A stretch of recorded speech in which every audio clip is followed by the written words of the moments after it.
नमस्कार, आप देख रहे हैं अपना उत्तराखंड। मैं हूं आपके साथ मेनका चौधरी। तो चलिए बुलेटिन की शुरुआत करते हैं। अवैध खनन को लेकर प्रशासन की जो कार्रवाई है उसी के साथ बुलेटिन की शुरुआत। कोटद्वार में अवैध खनन को लेकर अवैध खनन के खिलाफ प्रशासन की ताबड़तोड़ छापेमारी जारी है।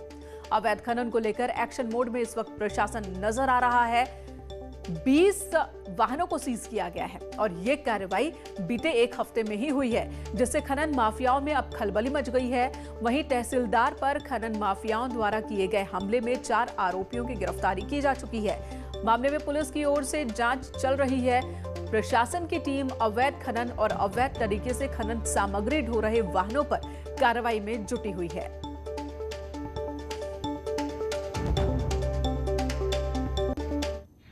क्योंकि एक ही रौने से किसी भी मटेरियल का परिवहन एक ही बार किया जा सकता है और इनका दो बार उस मटेरियल को दो बार ये मटेरियल का परिवहन एक ही रौने से कर रहे थे। तो ऐसी स्थिति में इनको 5 वाहन सीज किए गए हैं और इनके खिलाफ जो अवैध खनन भंडारण और परिहार नियमावली है उसके सुसंगत प्रावधानों में कार्रवाई भी की जा रही है।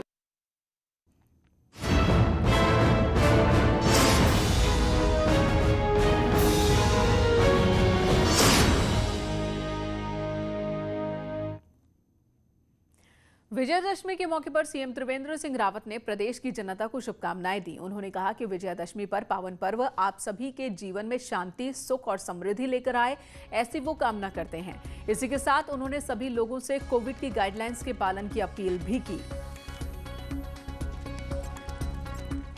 और शक्ति के समन्वय का भी पर्व। प्रिय प्रदेशवासियों, आप सभी को विजयादशमी पर्व की बहुत बहुत बधाई।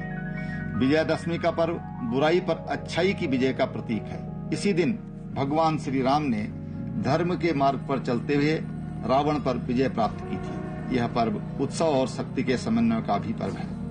हर्ष, उल्लास व विजय का यह पर्व हमें बुराइयों के परित्याग की भी प्रेरणा देता है। सत्य और साहस के आधार पर बड़ी से बड़ी कठिनाइयों से पार पाया जा सकता है। भाइयों बहनों, इस बार हम कोविड-19 की परिस्थितियों के बीच विजयादशमी के त्योहार को मना रहे हैं। मेरा आप सभी से विनम्र अनुरोध है कि त्योहार के उत्साह में कोविड-19 से बचाव के लिए जरूरी सावधानी और सतर्कता भी बनाए रखें। और कोरोना का असर देखिए रावण के पुतले पर भी देखने को मिल रहा है। इस बार रावण का पुतला जो मास्क पहने हुए दिख रहा है, ऊंचाई तो कम हुई ही है, लोगों को जागरूक करने के लिए मास्क का भी इस्तेमाल किया जा रहा है। इस बार कोरोना का असर साफ साफ देखने को मिल रहा है। देहरादून में 74 साल की परंपरा टूट रही है, तो अल्मोड़ा में ऐतिहासिक दशहरा मेला इस बार नहीं होगा। राज्य के अन्य हिस्सों में भी दशहरे की चमक फीकी रहने वाली है। पिछले 74 साल से देहरादून के परेड ग्राउंड में होने वाला रावण दहन का कार्यक्रम इस बार नहीं होगा। देहरादून में 5 जगहों पर बड़े आयोजन होते थे, जिसमें प्रेमनगर में कोरोना संदेश देते हुए पुतले जलाए जाएंगे, लेकिन उनकी हाइट 10 फीट ही रहेगी। वहीं लक्ष्मण चौक और दरबार साहिब में होने वाले कार्यक्रम नहीं होंगे। जिन जगहों पर कार्यक्रम होंगे वहां कोविड को देखते हुए रावण, मेघनाथ और कुंभकर्ण के पुतले जागरूकता का संदेश भी देंगे। तो ये जो उनका डिसीजन है मेले का ना करने का, बहुत अच्छा है और इसको मैं अप्रिशिएट करता हूँ। लेकिन मैं समझता हूँ कि सिर्फ 5-7 जगह जो प्रोमिनेंट दशहरा की मनाया जाता था, 5-7 जगह 200 आदमी की परमिशन दे दे तो इसमें कोई हर्ज नहीं था। और लोगों की आस्था का सवाल है, इतने सालों जुड़े हुए, मैं समझता हूँ देनी चाहिए थी, बट उनकी मजबूरी होगी। राजधानी के साथ ही पूरे प्रदेश में दशहरे मेले बैन ही रहेंगे। नैनीताल, हल्द्वानी, पिथौरागढ़, रुद्रपुर में रावण दहन नहीं होगा। अल्मोड़ा में रावण के पूरे परिवार के 28 पुतले बनते थे। पूरे बाजार में इन पुतलों को घुमाया जाता था, लेकिन इस बार सिर्फ रावण का पुतला बनाया जाएगा। टिहरी में पुतला दहन नहीं होगा, जबकि कोटद्वार में 100 लोगों की मौजूदगी में रावण दहन होगा। ऑर्डर मेरे पास 20-25 ऑर्डर हो रहते थे, इस बार तो 4-5 ही है बस। इस बार कोई करा भी नहीं पा रहा है।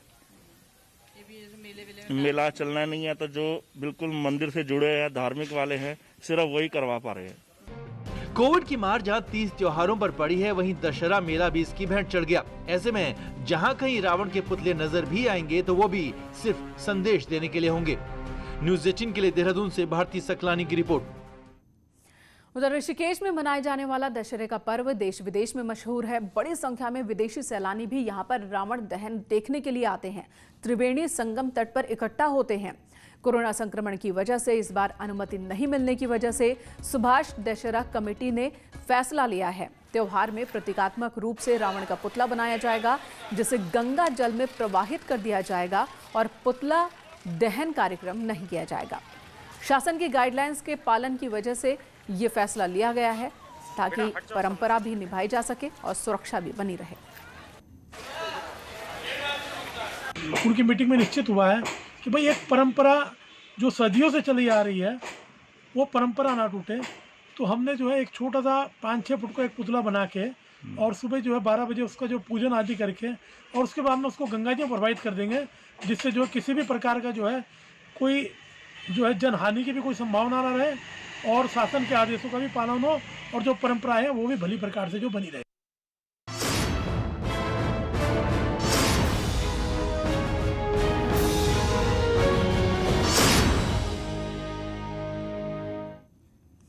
और अब कुछ और बड़ी खबरें। 2 नवंबर से स्कूल्स खुलने जा रहे हैं और गाइडलाइंस जारी कर दी गई हैं।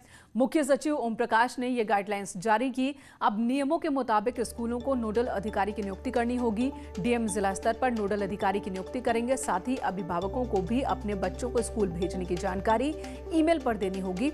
अभी सरकारी बोर्डिंग स्कूलों को खोलने की इजाजत नहीं है, लेकिन प्राइवेट बोर्डिंग स्कूल्स के लिए एसओपी जारी कर दी गई है।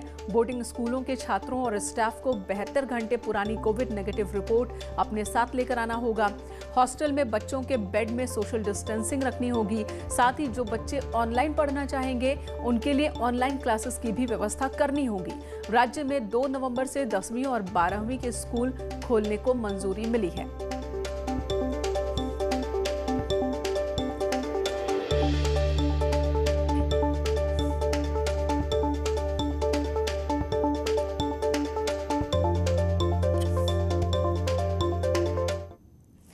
इधर हरक सिंह रावत के उस बयान के बाद जिसमें उन्होंने कहा था कि अगला विधानसभा चुनाव नहीं लड़ेंगे, सूबे में न सिर्फ बीजेपी बल्कि कांग्रेस और आम आदमी पार्टी में भी संग्राम छिड़ गया है। हरक सिंह रावत को लेकर कांग्रेस और बीजेपी में तो जमकर राजनीति चल ही रही है। इंदिरा हृदयेश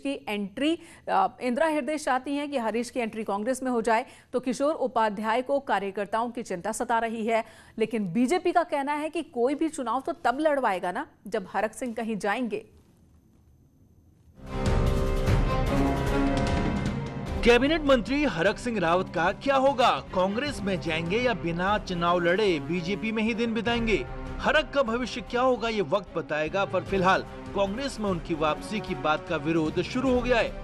एक तरफ नेता विपक्ष इंदिरा हृदयेश कह रही हैं कि हरक सिंह को कांग्रेस चुनाव लड़वाएगी, तो पूर्व प्रदेश अध्यक्ष किशोर उपाध्याय का कहना है कि ऐसा करेंगे तो वो कार्यकर्ता क्या करेगा जो काम कर रहा है।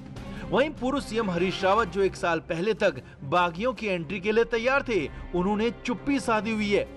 हालांकि हरीश रावत के मीडिया सलाहकार कह रहे हैं कि वो इंदिरा हृदयेश की बात के साथ हैं। अब इंदिरा जी हमारी वरिष्ठ नेता हैं, वरिष्ठ कैबिनेट मंत्री रही हैं हमारी, उनके विचार जो भी हैं उनके विचारों का भी सम्मान करते हैं। कहेंगे, लेकिन जिस तरह के घाव जो है उनको मिले हैं और विशेषकर उसके बाद की जो जब सरकार 9 लोग चले गए उसके बाद एयरपोर्ट पर जिस तरह की स्थिति हुई और बहुत सी चीजें हुई हैं, तो मुझे लगता है कि वो तो बहुत ही आहत होंगे। हरक सिंह की एंट्री के बाद कांग्रेस और आम आदमी पार्टी में कलह की वजह बनती जा रही है और दोनों पार्टियों में नेता आमने सामने हैं, जिस पर बीजेपी प्रदेश अध्यक्ष बंशीधर भगत ने सीधा जवाब दिया है कि इंदिरा अपना घर संभालें, हरक की फिक्र ना करें। अरे लड़ाएंगे तो तब जब हरक सिंह जाएंगे। अभी तो उन्होंने कहा है, कोई ये थोड़ी कहा मैं जा रहा हूँ। उन्होंने तो कहा मैं चुनाव नहीं लड़ूंगा, तो दूसरी पार्टी में जाऊंगा तो नहीं कहा है। उन्होंने केवल इतना कहा है कि मैं 2022 का चुनाव नहीं लड़ूंगा, मैं कांग्रेस में जाऊंगा, मैं आप में जाऊंगा, ऐसा तो कुछ नहीं कहा है। तो अभी तो वो पार्टी में है और पार्टी से अभी उनकी बात होगी। साफ है, हरक सिंह के चुनाव न लड़ने के ऐलान ने कहीं सवाल खड़े कर दिए हैं तो कहीं आपसी संघर्ष शुरू हो गया है। लेकिन बीजेपी में अभी असल पिक्चर सामने आना बाकी है, क्योंकि अभी हरक सिंह की सीएम से मुलाकात होना बाकी है। दीपांकर भट्ट, न्यूज़ 18 देहरादून। तो हरक सिंह के उस बयान पर बवाल मचा है पक्ष से लेकर विपक्षी दलों के बीच, लेकिन बीजेपी अध्यक्ष ने इसी बीच एक हैरानी वाला बयान दिया। उन्होंने खुलासा किया कि हरक सिंह की संगठन में किसी से बात नहीं हुई है इस मुद्दे पर, और उन्होंने संगठन महामंत्री अजय कुमार से बात की, जिन्होंने बताया कि हरक सिंह ने उनसे चुनाव न लड़ने के विषय पर कोई बात नहीं की है। हालांकि इससे पहले हरक सिंह ने दावा किया था कि वो चुनाव नहीं लड़ेंगे और अपने इस फैसले को उन्होंने पार्टी को भी बता दिया है। संगठन मंत्री जी से मैंने पूछा कि कोई बात हुई है, उन्होंने कहा मेरे से कोई बात नहीं हुई है।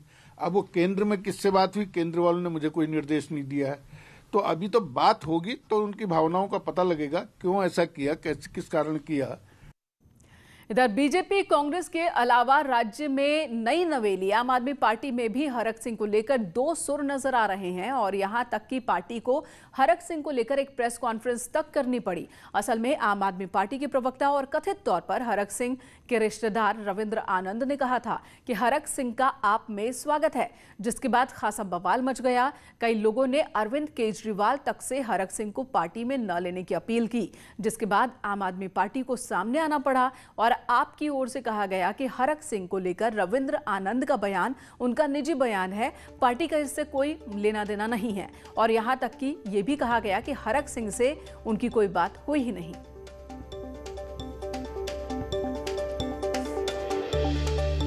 कोई बीजेपी कांग्रेस से कोई नेता नाखुश है और वो आम आदमी पार्टी की विचारधारा से प्रेरित है तो आम आदमी पार्टी में उसका स्वागत है। जहाँ तक बात हरक सिंह रावत जी की है तो देखिए वो प्रदेश के वरिष्ठ नेता हैं। रविंद्र आनंद ने जो बात कही होगी वो उनका निजी मत होगा, उनकी निजी राय होगी।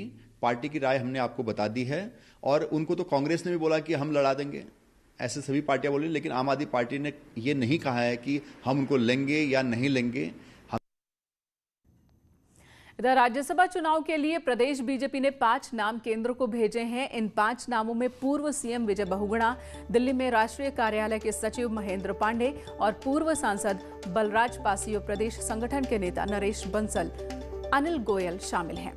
इन 5 नामों में सबसे मजबूत दावा महेंद्र पांडे का है, जो उत्तराखंड के रहने वाले हैं और दिल्ली में राष्ट्रीय कार्यालय की जिम्मेदारी संभाल रहे हैं। हालांकि बीजेपी प्रदेश अध्यक्ष बंशीधर भगत का कहना है कि आखिरी फैसला बीजेपी पार्लियामेंट्री बोर्ड को लेनी है। राज्य में 9 नवंबर को राज्यसभा के चुनाव होने हैं।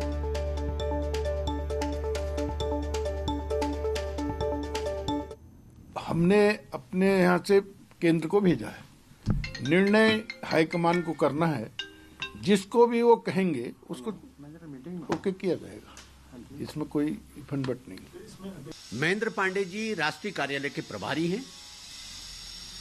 उनके पार्टी के रीति नीति में ऑर्गेनिक ग्रोथ हुई है और उनका पूरा जीवन समर्पित रहा है संघ के कार्यकर्ता होने से लेकर के भारतीय जनता पार्टी के कार्यकर्ता होने के साथ।